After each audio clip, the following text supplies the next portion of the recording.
ఎన్నికల సంస్కరణలపై కేంద్ర హోంమంత్రి అమిత్ షా లోక్సభలో చేసిన ప్రసంగాన్ని ప్రదర్శించారు కూటమి నాయకులు. తిరుపతిలోని జిల్లా బీజేపీ కార్యాలయంలో ఎన్నికల సంస్కరణలపై కేంద్ర హోంమంత్రి అమిత్ షా లోక్సభలో చేసిన ప్రసంగాన్ని ప్రదర్శించారు.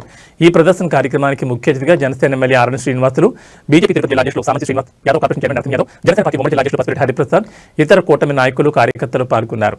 అనంతరం మీడియాతో మాట్లాడుతూ ఎస్ఐఆర్ పేరుతో ఓటర్ జాబితా ప్రత్యేక సమగ్ర సవరణపై కాంగ్రెస్ చేస్తున్న ఓట్ చోర్ వ్యాఖ్యలను ఖండించారు. ఈ సవరణతో బోగస్ ఓటర్లను తొలగించొచ్చని తెలిపారు. దీనిపై కాంగ్రెస్ నేత రాహుల్ గాంధీ అనవసర రాద్ధాంతం చేస్తుందని గుర్తు చేశారు. బ్యాలెట్ పేపర్ల నుంచి ఈవీఎం ద్వారా ఎన్నికలు నిర్వహించింది అప్పటి ప్రధానమంత్రి రాజీవ్ గాంధీ అని గుర్తు చేశారు. ఓడితే మాత్రం ఈవీఎంలను తప్పుపట్టే కాంగ్రెస్ పార్టీ గెలిస్తే మాత్రం నిమ్మకు నీరెత్తినట్లు వ్యవహరిస్తోందని తెలిపారు. లోక్సభలో ఎన్నికల సంస్కరణలపై కేంద్ర హోంమంత్రి అమిత్ షా చేసిన ప్రసంగాన్ని కూటమి నేతలు ప్రదర్శించారు. గత 4 నెలలుగా ఎలక్షన్ కమిషన్ చేపట్టిన ఎస్ఐఆర్పై జరుగుతున్న దుష్ప్రచారాన్ని అమిత్ షా వాస్తవాలతో లోక్సభలో తిప్పికొట్టారని ఎమ్మెల్యే ఆర్ఎన్ శ్రీనివాసులు తెలిపారు. భారత ఎన్నికల సంఘం చేపట్టిన ఓటర్ జాబితా ప్రత్యేక సమగ్ర సవరణపై చర్చించేందుకు బీజేపీ ఎప్పుడైనా సిద్ధంగా ఉందన్నారు. దేశంలో మొట్టమొదటిసారి జరిగిన ఎన్నికల్లో సర్దార్ వల్లభాయ్ పటేల్ని మోసం చేసి జవహర్లాల్ నెహ్రూనే మొట్టమొదటిసారి ఓట్ చోరీకి పాల్పడి తద్వారా ప్రధానయ్యాడని ఆరోపించారు. ఇప్పటికైనా అసత్య ఆరోపణలు కాంగ్రెస్ నేతలు మానుకోవాలని హితవు పలికారు. భారతీయ జనతా పార్టీ కార్యాలయానికి వచ్చారు. వారికి మనస్ఫూర్తిగా స్వాగతం పలుకుతున్నాం. గారు మన పార్టీ కార్యాలయానికి మొదటిసారిగా వచ్చేశారు. వారిని కూడా తిరుపతి భారతీయ జనతా పార్టీ అధ్యక్షులు డాక్టర్ పసిరెడ్డి హరిప్రసాద్ గారు కూడా మన కార్యాలయానికి ఈ కార్యక్రమానికి అతిథిగా విచ్చేశారు. మన ఈ కార్యక్రమ ప్రతినిధి జల్లి మధుసూదన్, ప్యానలిస్టు గాలి పుష్పలత గారు, డాక్టర్ శ్రీధర్ మైకొద్దు కదా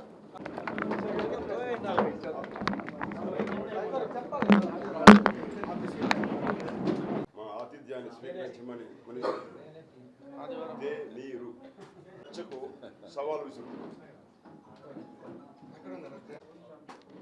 ఇవాళ దేశంలో ఒక అబద్ధాల కవి, అబద్ధాల కొట్టు పెట్టుకొని ఈ దేశం యొక్క ఇక్కడ ఉన్నటువంటి ప్రజాస్వామ్య వ్యవస్థ యొక్క గౌరవాన్ని, ప్రతిష్టతను అపఖ్యాతి చేసేటువంటి ప్రయత్నంలో భాగంగా ఎప్పటి నుంచో జరిగేటువంటి ఎన్నికల సంస్కరణలో భాగంగా ఎన్నికలకు జరిగే ముందు అనేక సందర్భాల్లో ఈ ఏదైతే ఓట్లు ఉంటాయో వాటిని సవరించేటువంటి సర్వసాధారణమైనటువంటి ప్రక్రియ జరుగుతుంది. ఇవాళ దేశంలో అక్రమంగా చొరబడి ఈ దేశంలో ఎన్నికలను ప్రభావితం చేసే విధంగా మన దేశంలోని ముఖ్యమంత్రులను, ప్రధానమంత్రులను ఎన్నిక చేసేటువంటి తీరును నిర్దేశించే స్థాయికి అక్రమ వలసదారులు, చొరబాటుదారులు ఓటు హక్కు కలిగి ఉండేటువంటి పరిస్థితి నుంచి దీన్ని ఏదైతే ఈ ఎన్నికల ఓటు సంబంధించినటువంటి దాని లిస్టుని సవరించేటువంటి ప్రక్రియలో భాగంగా కేంద్ర ప్రభుత్వం ఎస్ఐఆర్ సమగ్ర దర్యాప్తు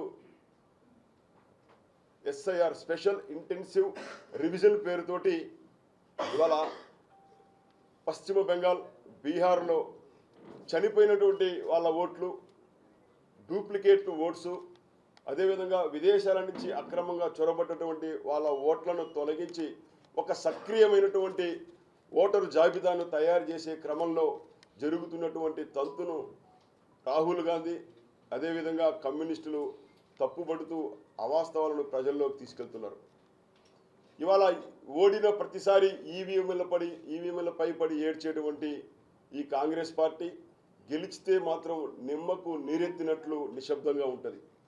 ఈవీఎంలను ఈ దేశంలో ప్రవేశపెట్టి దానికి ఒక చట్టం తీసుకుని వచ్చింది 1983లో రాజీవ్ గాంధీ ప్రధానమంత్రిగా ఉన్నప్పుడు మార్చి 15న ఆ చట్టాన్ని తీసుకురావడం, ఈ దేశంలో ఈవీఎంల ద్వారా, ఎలక్ట్రానిక్ ఓటింగ్ మెషిన్ల ద్వారా ఎన్నికలు జరిగేటువంటి తంతుకు శ్రీకారం చుట్టింది కాంగ్రెస్ పార్టీ అనే విషయాన్ని కూడా రాహుల్ గాంధీ మర్చిపోయారు.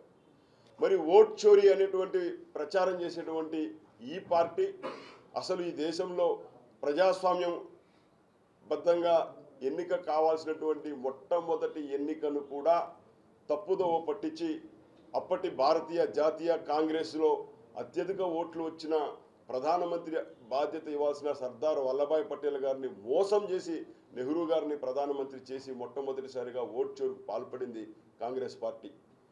తన ఎన్నిక చెల్లదని అలహాబాద్ హైకోర్టు 1975లో తీర్పు ఇస్తే ఇందిరాగాంధీ దేశంలో అత్యవసర పరిస్థితిని విధించి ప్రజాస్వామ్య గొంతుకులను నొక్కిపట్టి అత్యవసర పరిస్థితుల్లో నెట్టి అప్పుడు ఓటు చోరీ చేసింది కాంగ్రెస్ పార్టీ.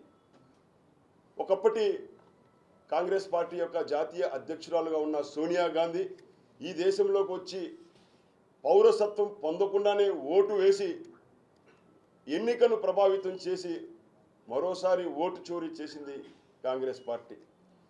రాయబరేలీలో కానీ లేక కాంగ్రెస్ పార్టీ గెలిచినటువంటి కర్ణాటక, తెలంగాణ, కేరళ, ఇండి కూటమిలో ఉన్నటువంటి డిఎంకే గెలిచిన తమిళనాడు ఎన్నికల్లో గెలిచినప్పుడు మాత్రం జబ్బలు చెరుచుకుంటూ ఆహా ఓహో మేమే గెలిచాము, ప్రజల తీర్పు మాకే అనుకూలంగా ఉందని బాహాటంగా చెప్పుకునే ఈ కాంగ్రెస్ పార్టీ ఓడిపోయిన ప్రతిసారి ఈవీఎంల పైన పడి లేక ప్రజాస్వామ్య వ్యవస్థను అబాసుపాలు చేసే విధంగా లేక ఓట్ల జాబితాను సవరించేటువంటి సర్వసాధారణమైనటువంటి ప్రక్రియ మీద పడి ఏడుస్తూ తీరా ఎస్ఐఆర్ మీద చర్చకు పట్టుబట్టి చర్చకు ప్రారంభించిన తర్వాతే పార్లమెంట్ను వదిలిపెట్టి విదేశాలకు పారిపోయినటువంటి రాహుల్ గాంధీ యొక్క అసలు స్వరూపాన్ని దేశం ముందు నిలబెట్టాలనేటువంటి ఆదేశాన్ని భారతీయ జనతా పార్టీ జాతీయ పార్టీ ఆదేశాల మేరకు రాష్ట్ర అధ్యక్షులు నిన్న సాయంకాలం ఇచ్చినటువంటి ఒక నిర్ణయం మేరకు తిరుపతి జిల్లాలో పెద్దలందరి యొక్క సహకారంతో 3 పార్టీల యొక్క నేతలు, కార్యకర్తలు ఈ వాస్తవాలన్నింటినీ కూడా ప్రజలకు తెలియజేసేటువంటి ప్రక్రియలో భాగంగా ఏదైతే పోయిన వారం పార్లమెంటులో ఈ స్పెషల్ ఇంటెన్సివ్ రివిజన్ మీద జరిగినటువంటి చర్చ, అదేవిధంగా ఎన్నికల సంస్కరణలు, వారు లేవదీసినటువంటి ఈవీఎంలపైన అనుమానాలను నివృత్తి చేస్తూ చెంప చెల్లు మనిపించేటువంటి సమాధానం చెప్పినటువంటి గౌరవ హోంమంత్రి అమిత్ షా గారి యొక్క 1:10 నిమిషాల ప్రసంగాన్ని మేమందరం కూడా జిల్లా పార్టీ కార్యాలయంలో మేము చూడడం జరిగింది. మీడియా ద్వారా ఈ వాస్తవాలను ప్రజల్లోకి తీసుకెళ్లనేటువంటి ఉద్దేశంతో ఈ సమావేశాన్ని ఇక్కడ ఏర్పాటు చేసుకోవడం జరిగింది. వెంకటేష్ ఈరోజు కాంగ్రెస్ ప్రభుత్వం ఓట్ చోరీ అని పెద్ద ప్రచారం చేసుకుంటా ఉంది. ఎక్కడ ఓట్ చోరీ జరిగిందనేసి చెప్పమంటే ఏదో టీవీలలో కర్ర ఎత్తుకొని మ్యాప్లో చూపించుకొని మన రాహుల్ గాంధీ గారు ప్రపంచాన్ని ప్రజల్ని మోసగిస్తున్నాడు. ఈరోజు ఒక వ్యక్తికి ఒకే చోట ఓటు ఉండాలని భారతీయ జనతా పార్టీ జాతీయ జనతా పార్టీ నిర్ణయాలు తీసుకున్నాయి. ఈవీఎంలు తెప్పించాయి. ఒక మనిషికి 4 చోట్ల 2 చోట్ల ఓట్లు ఉండకూడదు అనేసి కూడా ఒక నిర్ణయం తీసుకున్నాయి. వీళ్ళు కాంగ్రెస్ పార్టీ మొట్టమొదటి నుంచి ఇది వంశపారంపర్యంగా నెహ్రూ నుంచి సోనియా గాంధీ నుంచి మన వీళ్ళందరి నుంచి కూడా ఇందిరాగాంధీ నుంచి కూడా ఇప్పుడు రాహుల్ గాంధీ వరకు ఇక్కడ వాళ్ళు అక్కడ ఓట్లు చేర్పించుకొని గెలవడమే వాళ్ళ ప్రధాన ఉద్దేశం. ఉదాహరణకి మన తిరుపతి పట్టణంలో మొన్న జరిగిన ఎన్నికలకు నేను ప్రత్యక్షంగా చెప్తున్నాను. దాదాపు 3,20,000 ఓట్లు ఉంటే 40,000 ఓట్ల దొంగ ఓట్లే ఉన్నాయి. చుట్టుపక్కల ప్రాంతాల్లో కడప నుంచి, తమిళనాడు నుంచి, తిరుపతిలో డబుల్ ఓట్స్, ఈ వార్డులో నుంచి ఆ వార్డుకు, ఆ వార్డులో నుంచి ఈ వార్డుకు ఇట్లు మార్చుకొని దాదాపు 40,000 ఓట్లు దొంగ ఓట్లను కూడా ఐడెంటిఫై చేయడం జరిగింది. అవి అన్నిటినీ కూడా ఎలక్షన్ కమిషన్కు, జాతీయ ఎలక్షన్ కమిషన్కు మన ఉదాహరణకి భానుప్రకాష్ రెడ్డి గారు, మేము అందరూ పోయి ఢిల్లీకి కూడా వెళ్ళి ఎన్నికల కమిషన్కి ఇచ్చి, స్టేట్ ఎన్నికల కమిషన్కి ఇచ్చి అవి అన్నిటినీ కూడా రెడ్ మార్క్ చేసి పోలింగ్ ఆఫీసర్లకు ఇన్స్ట్రక్షన్ ఎలక్షన్ కమిషన్ తీసుకొచ్చి తిరుపతిలో దొంగ ఓట్లు, డబుల్ ఓట్లు ఉండేవన్నిటిని కూడా రౌండ్ చుట్టి ఒకే ఓటు ఒక నేషన్ అనే విధానంతో తీసుకురావడం జరిగింది. ఆ భాగంలోనే తిరుపతిలో కూడా ఈరోజు దొంగ ఓట్లు 40,000 ఓట్లు కూడా తీసేయడం జరిగింది. ఇవన్నీ దొంగ ఓట్లు చోరీ వాళ్ళు చేసిందే. వైఎస్ఆర్ కాంగ్రెస్ పార్టీ చేసిన విధానాలతోనే వైఎస్ఆర్ కాంగ్రెస్ పార్టీ కూడా అలవాటైంది. ఇది మన గౌరవనీయులు జాతీయ హోమ్ మినిస్టర్ అమిత్ షా గారు 1:10 నిమిషాలు 1:20 నిమిషాలు సమాధానం చెప్పారు పార్లమెంట్లో. దీనికి సమాధానం చెప్పండి, ఎక్కడ తప్పులు ఉన్నాయో అక్కడ చూసుకొని కరెక్ట్ చేసే విధంగా మీకు ఏదైనా అనుమానాలు ఉంటే తెలుసుకోండి అనేసి కూడా మేము ఈ సందర్భంగా మీకు తెలియజేస్తున్నాం. దేశవ్యాప్త ఓట్లపైన ఏదైతే ఇప్పుడే పార్లమెంట్లో అమిత్ షా గారు లేదంటే ఏ విధంగా చెప్పారో వివరంగా కూడా ఏదైతే వాళ్ళు ప్రశ్నలు లేవనెత్తారో ప్రతి ప్రశ్నకు కూడా సమాధానం చెప్పారు వివరంగా. కానీ ఒకసారి ఒక చరిత్ర చూసుకుంటే కాంగ్రెస్ పార్టీ గతంలో నాకు తెలిసి వాళ్ళు ప్రధానమంత్రిగా ఇందిరాగాంధీ ప్రధానమంత్రిగా ఉన్నప్పుడు ఒకే ఒక ఉదాహరణ, పూర్తి మెజారిటీతో నందమూరి తారక రామారావు గారు ఈ ఉమ్మడి ఆంధ్రప్రదేశ్కు ముఖ్యమంత్రిగా కొనసాగుతూ ఉన్నారు. అలాంటప్పుడు గవర్నర్ ప్రేరేపణతో పూర్తి మెజారిటీతో ఉన్న రాష్ట్రంలో ఉన్న ముఖ్యమంత్రి పదవి నుంచి ఏ విధంగా తొలగించి ఏ విధంగా రాక్షస ఆనందం పొందారో ఆ రోజు ఈ రాష్ట్రంలో ఉమ్మడి రాష్ట్రంలో తెలుగు ప్రజలంతా కూడా ఆ రోజు ఇందిరాగాంధీని కాంగ్రెస్ పార్టీని చీకొట్టి ఆ రోజు మళ్ళీ ఒక నెలలోనే ఎన్టీ రామారావు ముఖ్యమంత్రిగా ప్రజా విజయంగా భావించి ప్రజలందరూ కూడా ఆ రోజు జనతా పార్టీ కావచ్చు అందరూ కూడా కలిసికట్టుగా ఆ రోజు విజయవంతం సాధించారనేది ఈ సందర్భంగా గుర్తు చేస్తూ ఇలాంటి విధానాలు అవలంబిస్తూ ఉంది కాంగ్రెస్ పార్టీని స్పష్టంగా ఆ ఒక్క ఉదాహరణ కావచ్చు చాలా రాష్ట్రాల్లో కూడా ఆ విధంగా చేశారు. ఈరోజు ఓట్ల దొంగతనం స్పష్టంగా చెప్పమని ఖచ్చితంగా కూడా ఏదైనా ఉంటే కంప్లైంట్ రూపంగా ఏదైతే ఎన్నికల కమిషన్ ఉంటుందో కమిషన్కి ఎవరైనా రిప్రజెంట్ చేయొచ్చు. దానిపైన ఏమి జరిగింది దానిపైన చర్చ జరిగి తర్వాత దానిపైన చర్యలు తీసుకునే వీలుంటుంది. కానీ ఎలాంటి రిపోర్టు కూడా ఎలాంటి కంప్లైంట్ కూడా ఎన్నికల కమిషన్కి ఇవ్వకుండా పైన మీడియా సమావేశాల్లో మాట్లాడి కాంగ్రెస్ పార్టీ ఏ విధంగా పబ్బం గడుపుకునే రాజకీయాలు కరెక్ట్ కాదు. రాజకీయాల్లో వాస్తవాలకు దగ్గరగా ఉంటే ఆ పార్టీలు కొద్ది కాలం పాటు పరిపాలనలో కానీ ప్రజలకు అందుబాటులో ఉండే అవకాశాలనే ప్రజలు మన్నన పొందుతారు. కానీ అబద్ధాలను పదే చెప్పేదాని వల్ల ఈ రాష్ట్రంలో కూడా చూసాం మనం. జగన్మోహన్ రెడ్డి ప్రభుత్వం ఏమైంది, అబద్ధాలు చెప్పేదాని వల్ల ఆ రాజకీయ పార్టీకి ఉన్న దీన్ని ప్రజల్లో సన్నగిలుతుంది. కాబట్టి ఎవరు కూడా వాస్తవాలకి దగ్గరగా మాట్లాడాలి, వాస్తవాల్ని ప్రజల ముందు ఉంచితే ప్రజలు రక్షిస్తారు తప్ప ఈ విధంగా అబద్ధాలని పదే చెప్పి ఇప్పుడే తిరుపతి ఎమ్మెల్యే గారు చెప్పారు 45,000 ఓట్లు ఇక్కడ ఉన్నాయి దొంగ ఓట్లు. ఆ రోజు ఇక్కడ ఏదైతే ఆ పక్క జగన్మోహన్ రెడ్డి ఉన్నాడో అతని ప్రోద్బలంతో. కానీ దేశంలో ఈరోజు జరుగుతున్న ఎన్నికల ప్రక్రియ కానీ ఇవన్నీ చూస్తే ఏదైతే ఈరోజు బీజేపీ ఎందువల్ల కంటిన్యూ అవుతా ఉందనేది ఒకసారి ఆలోచించాలి కాంగ్రెస్ పార్టీ.